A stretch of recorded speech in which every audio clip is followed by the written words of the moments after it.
ഡ്രൈവിംഗിന്റെ ഇടയിൽ ഉറങ്ങിപ്പോയിരുന്നെങ്കിലോ? ഞാൻ കാരണം മാലുവിന് ബുദ്ധിമുട്ടായല്ലേ? എനിക്കൊരു ബുദ്ധിമുട്ടുമില്ല. ഇന്നലെ രാത്രി ഞാൻ സുഖമായിട്ട് ഉറങ്ങി.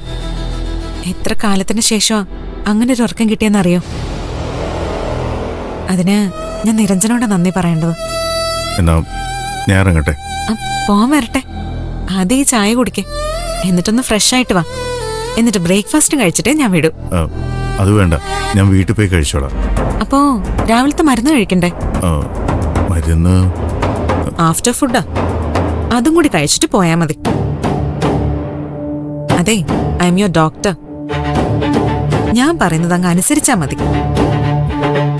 ആദ്യം ഈ ചായ കുടിച്ചേ.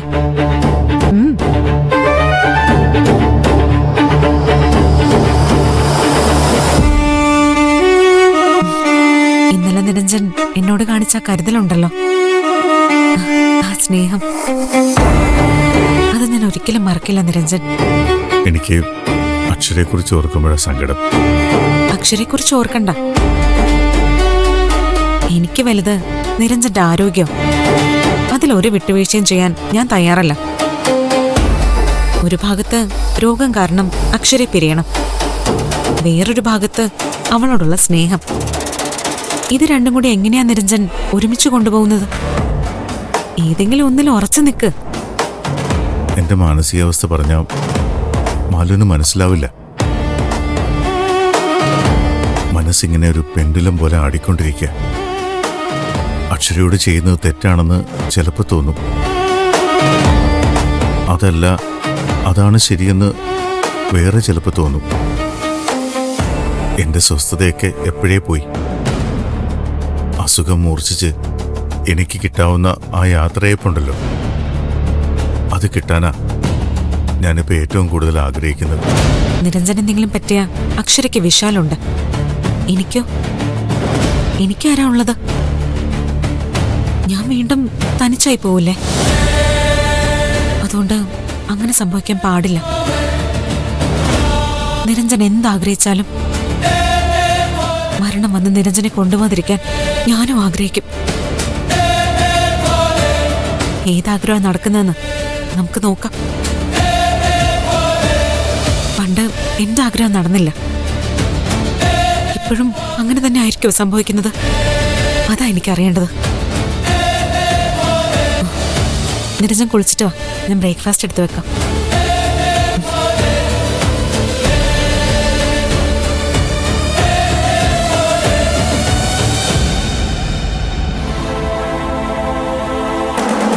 മോളെ, നിരഞ്ജനെ കുറിച്ച് ഞാൻ ഇങ്ങനെയൊന്നും അല്ല വിചാരിച്ചിരുന്നേ. നമ്മൾ വിചാരിക്കുന്ന പോലെ എല്ലാരും പെരുമാറണമെന്നില്ലല്ലോ അപ്പച്ചി. ഇനി എന്ത് ചെയ്യും മോളെ? മനസ്സിലായില്ല. അല്ല, ഇന്നലെ രാത്രി നിരഞ്ജൻ വന്നില്ലല്ലോ. അത് ആവർത്തിക്കാനാ സാധ്യത. 1 2 ആവും, 2 4 ആവും, പിന്നെ ഒരു ദിവസം ഇങ്ങോട്ട് വരാതെയാവും. വന്നില്ലെങ്കിൽ വേണ്ട അപ്പച്ചി. നമുക്കാരെയും ബലമായിട്ട് പിടിച്ചോണ്ട് വരാനൊന്നും പറ്റില്ലല്ലോ. എല്ലാരും നിന്നെ കുറ്റം പറയൂ. പറഞ്ഞോട്ടെ, അതിലെനിക്ക് ഒരു സങ്കടവുമില്ല. ഒന്നോർത്താ ഞാൻ തന്നെയാണല്ലോ തെറ്റുകാരി. അദ്ദേഹത്തിന് ചേർന്നൊരു ഭാര്യയായിരുന്നോ ഞാൻ?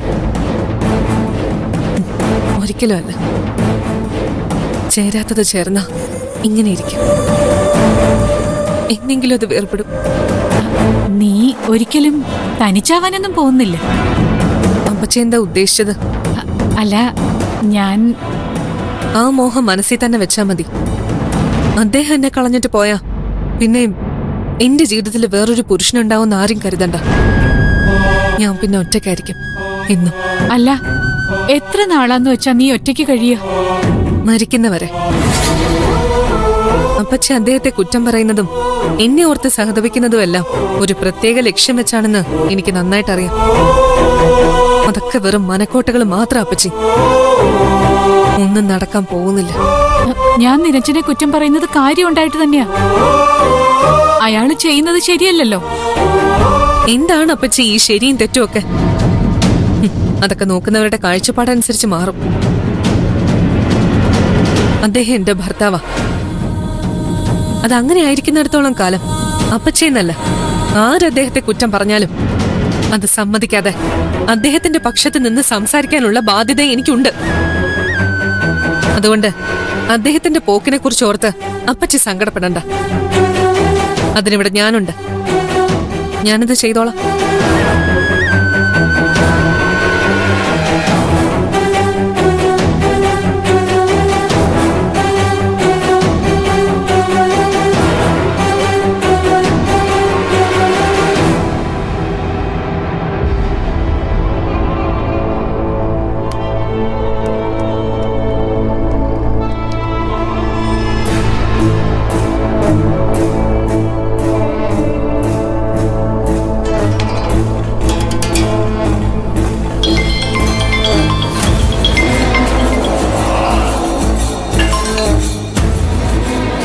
ഹലോ, ആ ഞാൻ അക്ഷരേ ശരത്.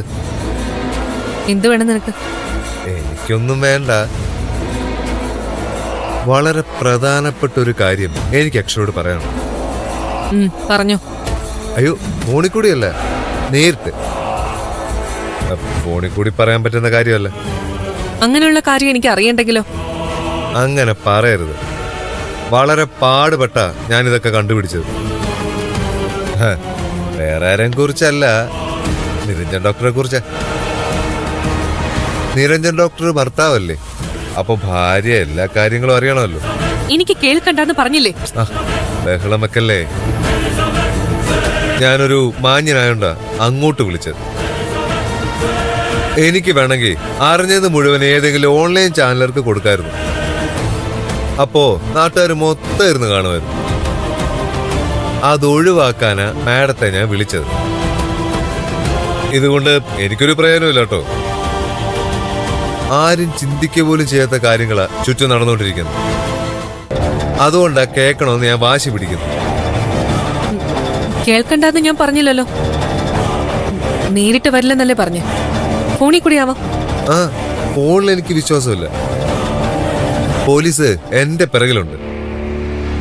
എന്റെ ഫോൺ ടാപ്പ് ചെയ്യുന്നില്ലെന്ന് ആര് കണ്ടു? വെറുതെ എന്തിനാ ഒരു പുലിവാലെടുത്ത് തലയിൽ വെക്കുന്നത്? രഹസ്യ വിവരങ്ങളാ തരാൻ പോകുന്നത്. അത് മറ്റൊരാൾ അറിയാൻ പാടില്ല. അതുകൊണ്ട് അക്ഷരയ്ക്ക് ഗുണമുണ്ടാവും. ഒഴിവാക്കിയ ഞാനിത് തങ്കച്ചിക്ക് കൊടുക്കും. തങ്കച്ചി നേരെ കൊണ്ടുവന്ന് ജയശങ്കർ സാറിന് കൊടുക്കും. പ്രായമുള്ള ആളല്ലേ, വെറുതെ എന്തിനാ വയസ്സാം കാലത്ത് പുള്ളിയെ വിഷമിപ്പിക്കുന്നു? അതൊന്നും വേണ്ട, ഞാൻ വരാം. മതി, വരുന്നു, കേൾക്കുന്നു, പോന്നു, അത്രേ ഉള്ളൂ. സ്ഥലവും സമയമൊക്കെ ഞാൻ വഴി അറിയിക്കാം.